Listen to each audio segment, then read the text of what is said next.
How many times does a homeowner need to see an estate agent's advert for them to use you? Talk to me, Richard.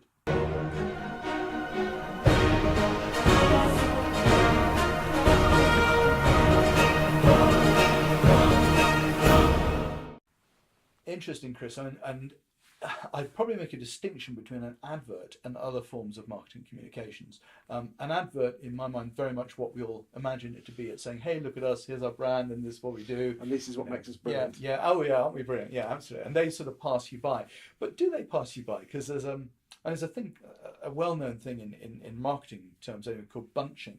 And you've probably had it yourself. When you've been in the car, you've listened to an interview with someone on the radio, hasn't really meant anything to you. Then one of their trucks drives by. You think, well, that's weird. And then you see one of their billboards, and it's weird. What you can't is tell going yourself on a here? story, don't you? Yeah, absolutely. And this is called bunching, and it's a way of sort of brainwashing people, positively influencing people in a more intelligent way. Because if you just stick an ad out there, okay, you've got some brand awareness, but usually it's quite meaningless. If you've written an article, however, that has some meaning and some interest in that engages with the person, they're more likely to look deeply into it, and they might possibly recognize your name or your brand at the same time. And then they see a billboard of yours or an ad or a digital marketing piece.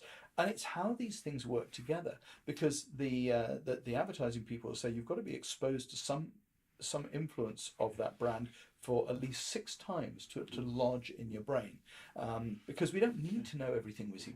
I don't need to. My reticular activation system in my brain, it's called the reticular activation system. It's like a filter of what you need and what you don't need. I'm not in the market. That's the same thing that where if you decide you're looking to buy a Mini, then all of a sudden you see you see loads of Minis. The Minis are already always there. Absolutely. So I'm not in the market at the moment to buy a washing machine. I've probably passed a billboard for a washing machine maybe, or a new phone supplier today. But I didn't clock it because it's not on my radar. But if I'd seen 2 or 3 or 4 or 5 or 6 of those, I probably would begin to clock it. So when I am in the market for that, those are the ones that come to mind first. Do you think that's why estate agents spend so much money on brand awareness marketing, and does it really work? I think it works to a point, yes, for the reason we've just discussed. But I think brand awareness without meaning behind the brand is a sad waste of agents' resources, because you could just put your colour, put your logo, put your name in. So what does it mean? It's another estate agent, the red estate agent, the green agent, the blue agent. But when I start to put some meaning behind that, and I'm starting to pump out material that you and I would write for our clients, our agents, interesting articles that challenge people, they're saying, now not only have I seen that brand around, but every time I see it, it makes me think. And the more I think, the more I linger on that brand. And so when I come to think, who am I going to sell with? Who's lodged deepest in my brain? It's that very generous expert agent who's always got something interesting to say with some good stats behind it. Generous. Well, it's what Savills do, isn't it? Bless them. They spend millions of pounds on a research department. Lucian Cook. I see him everywhere. Thank you, Lucian.